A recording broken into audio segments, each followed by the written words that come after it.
So, hi guys, how are you all? It's been so long. I hope you all are well and good.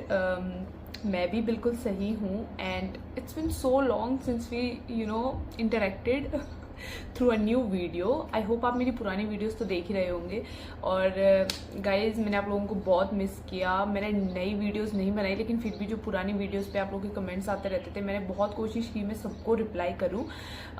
वैसे maximum मेरे friends और family members को पता था कि मैंने अपनी वीडियो क्यों नहीं बनाई, मतलब मैं कहाँ थी. प्रॉब्ली यही रीज़न हुआ होगा तो ये वीडियो नहीं बना रही है. तो वो रीज़न ये था कि मैं प्रेग्नेंट थी. आप लोगों को शायद नहीं पता होगा, मैक्सिमम को पता भी होगा जो जो मुझे इंस्टाग्राम पे फॉलो करते हैं. तो गाइज़ मैं प्रेग्नेंट थी, मेरी डिलीवरी हो चुकी है, 3 महीने हो चुके हैं और हमारे बीच एक प्यारी सी एंजल आ गई है जो कि पीछे अभी आपको दिख नहीं रही होगी, सो रही है. आई होप आपको दिखे, सो रही है.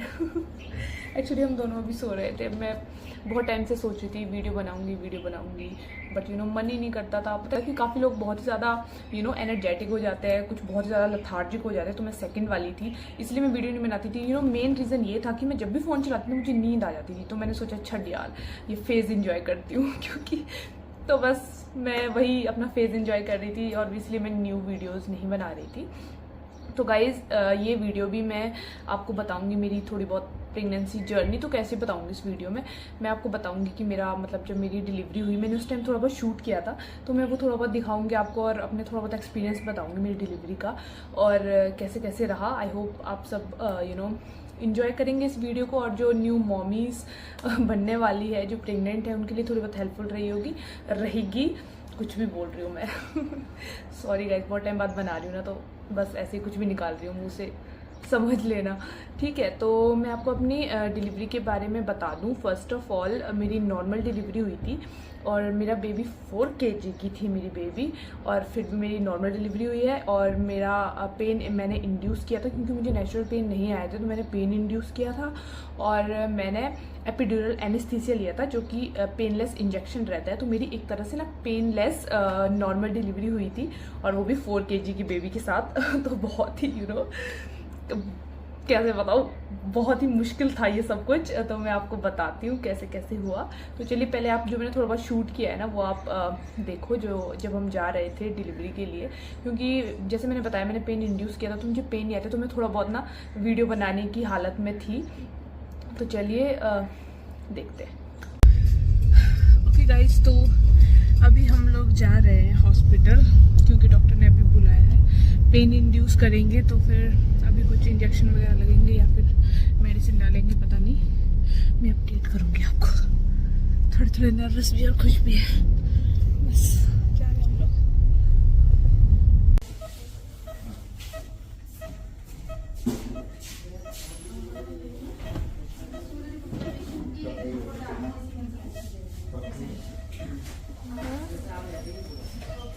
ओके, तो मैं अभी एडमिट हो गई हूँ. अभी जस्ट नॉर्मल वाइटल्स वगैरह लिए हैं, कपड़े वगैरह चेंज करवाए हैं.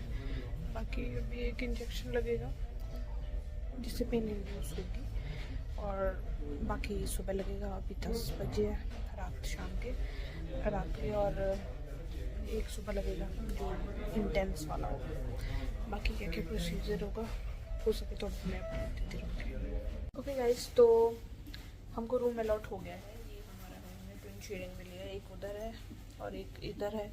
उधर कोई है नहीं अभी, तो हम ही है. और वहाँ पे व्यू है, अपने सोने का इंतज़ाम कर रहे हैं. और बाकी ये अभी देखो बेबी की हार्ट बीट की ये मशीन वगैरह लगाई है यहाँ से कुछ करके. और बाकी अभी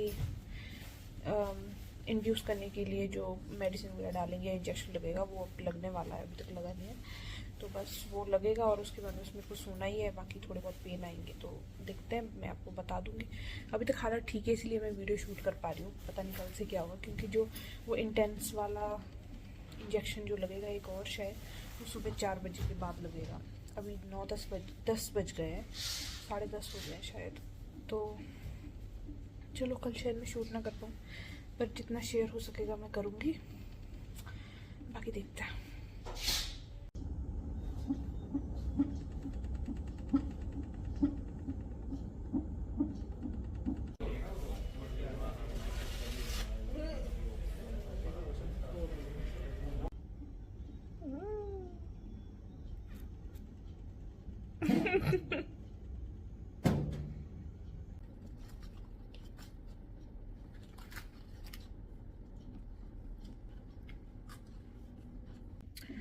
ओके गाइस, तो सुबह के 10 बज रहे अभी। रात में मुझे 1-2 इंजेक्शन दिए थे, तो उससे वो मतलब सर्विक्स को थोड़ा वो डायलेट करने के लिए थे। बाकी उससे उतना कुछ मुझे पेन हुआ नहीं। मुझे रेस्ट करने को बोला था पूरी रात, तो फिर मैं सो गई थी।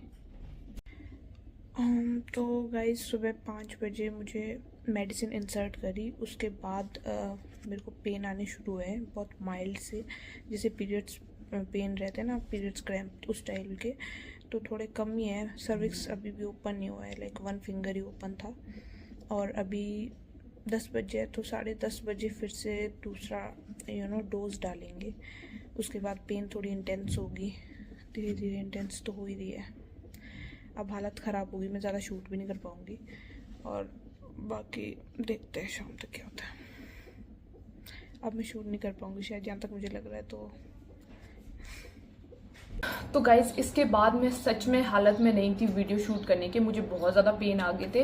11 बजे मुझे सेकेंड डोज डाला था, तो मतलब नीचे से इंसर्ट किया था कुछ मेडिसिन, ऐसे कुछ करते हैं, वेजाइनली इंसर्ट करते हैं आई गेस। इंजेक्शन में भी मुझे ड्रिप के थ्रू कुछ इंजेक्शन दे रहे थे।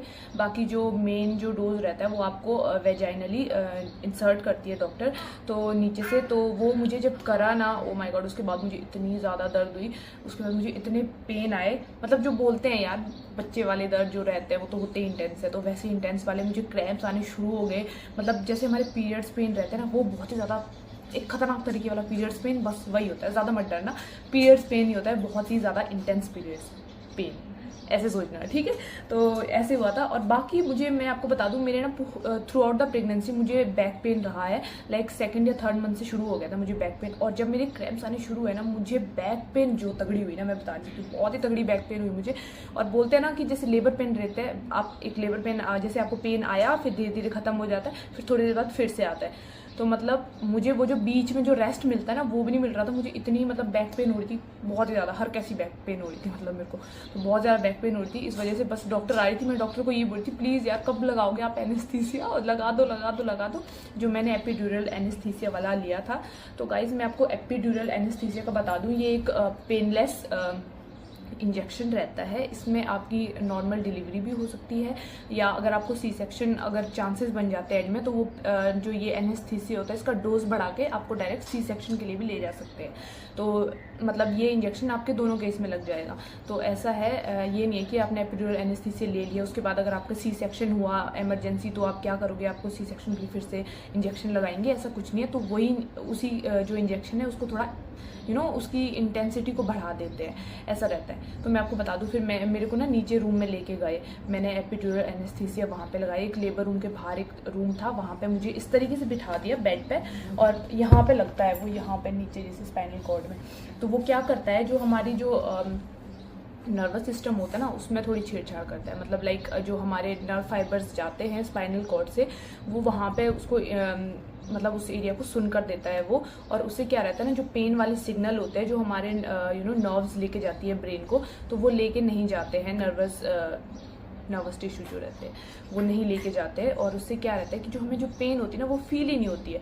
तो बस यही होता है। और जैसे हमारी लेबर पेन आ रही है, बस वो जो कॉन्ट्रैक्शन वगैरह होता है ना, वो डॉक्टर चेक करते रहते हैं बार बार कि हाँ आपका कॉन्ट्रैक्शन आ रहे हैं, अभी आपका लेबर पेन आ रहा है। मुझे खुद भी फील होता है, ऐसे टाइट होता रहता है, तो वो सब कुछ फील होता है। लेकिन ऐसे टच करने में और डॉक्टर ऐसे टच करने में फील होता है कि ऐसे कॉन्ट्रैक्ट हो रहा है, रिलीज हो रहा है, ऐसे पेन सब कुछ आते रहते हैं, लेकिन आपको वो पेन फील नहीं होंगे, क्योंकि वो आपका सिस्टम थोड़ा ब्लॉक कर दिया होता है, ये रहता है। और बाकी इससे बेबी को कोई प्रॉब्लम नहीं होती है, कोई भी प्रॉब्लम नहीं होती है। बेबी तक तो जाता भी नहीं इंजेक्शन, ना इसका असर जाता है, बस वो एरिया सुन्न हो जाता है। बेबी का इससे कोई लेना देना नहीं है। पेन जो आना है वो आते ही रहते हैं, जो नेचुरली हमारी बॉडी में आ रहे होते हैं।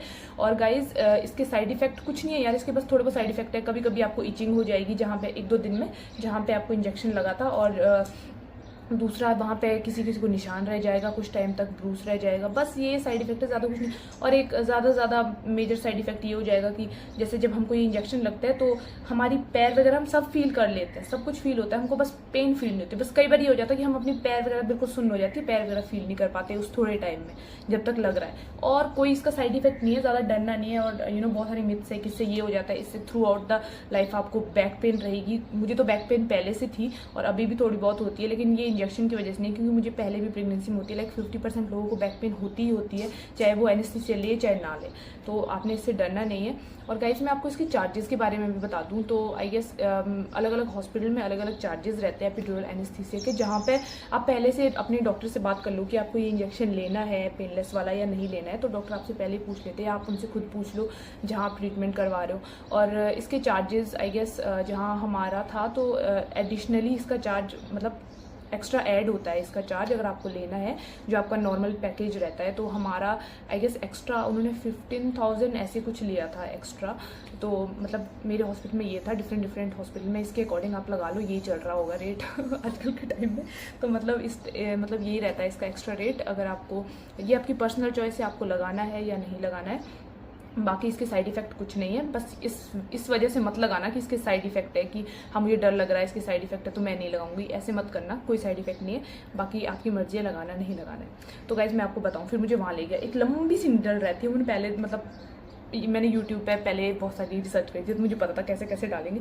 तो एक लंबी सी नीडल थी, उससे पहले आपके इस एरिया को बिल्कुल सुन कर लेंगे, जब आपको वो नीडल भी डालेंगे ना वो भी आपको फील नहीं होगी, बस आपको ऐसा लगेगा हाँ कुछ डाल रहे हैं ऐसे ऐसे नीडल, पर मतलब दर्द नहीं होगी, फील होगा। जब बिल्कुल अंदर वो टच होती है तो वो हल्का हल्का फील होता है, मतलब फील भी दर्द वाला फील नहीं नॉर्मली कि हाँ कुछ हो रहा है वहाँ पे, तो दर्द नहीं होगा आपको। वो लंबी सी नीडल से भी मत डरना।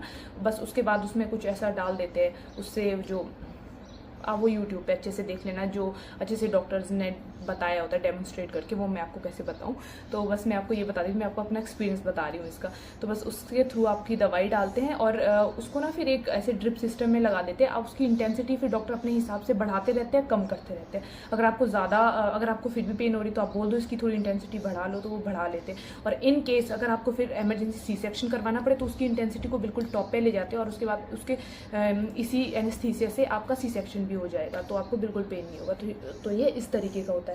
और डॉक्टर ने मुझसे पहले ही फॉर्म फिल करवा दिया था, उन्होंने मुझसे पहले ही बोल दिया था कि एंड में ना हम इसका जो वो है इंटेंसिटी को बिल्कुल कम कर लेंगे, क्योंकि एंड पॉइंट पे जब आपका पुश करने का टाइम आता है ना, उस टाइम पे तो आपको थोड़ी बहुत दर्द तो फील होनी चाहिए यार, वरना आपको पता कैसे चलेगा कि इस कॉन्ट्रैक्शन के साथ मुझे वो करना है, पुश करना है। तो उस टाइम पे वो हटा दिया था, मैंने बोला था कोई बात नहीं एंड टाइम तक तो बस हटा दो। तो आई गेस मुझे 1 या 2 बजे लगा था। उसके बाद बस मैं तो सो गई थी, मुझे पेन आ रहे थे, मुझे कुछ पता नहीं है, बहुत रेस्ट मिला मुझे उसके बाद। तो मेरा बेबी 7 बजे हुई थी, तो 7 बजे तक मुझे कोई पेन नहीं थी। बस आई गेस 6 या 6:30 बजे उसका उन्होंने डोज कम कर दिया था, क्योंकि उस टाइम मेरा क्या हो गया था, मेरी हार्ट बीट थोड़ी तेज़ हो गई थी, पता नहीं कैसे। डॉक्टर मुझे बोल रही है नर्वस मत हो, पेन तो हो नहीं रही, क्यों नर्वस हो रही है। मैंने बोला डॉक्टर मैं नर्वस नहीं हो रही हूँ, मैं तो हंस रही थी इवन बात करते करते डॉक्टर के साथ। और मेरा वाटर भी ब्रेक नहीं हो रहा था, कब से वेट करे थे होगा वाटर भी ब्रेक नहीं हो रहा था। डॉक्टर ने खुद ही मेरा वाटर ब्रेक करा था। और इवन कितनी बार यार ऐसे जैसे हाथ डालते ऐसे चेक करने के लिए, वाटर ब्रेक करने के लिए और बेबी का ऐसे टच करने के लिए, निकालने के लिए ऐसे। तो अगर मैंने वो इंजेक्शन नहीं लिया होता ना, मेरी बहुत ही बुरी हालत होने वाली थी, ट्रस्ट में बहुत ही ज़्यादा बुरी हालत होने वाली थी, लाइक सी सेक्शन ही हो सकता था मेरा फिर। तो बस इसी इंजेक्शन की वजह से मैं इतनी हालत में थी कि मैं नॉर्मली कर पाई एंड में।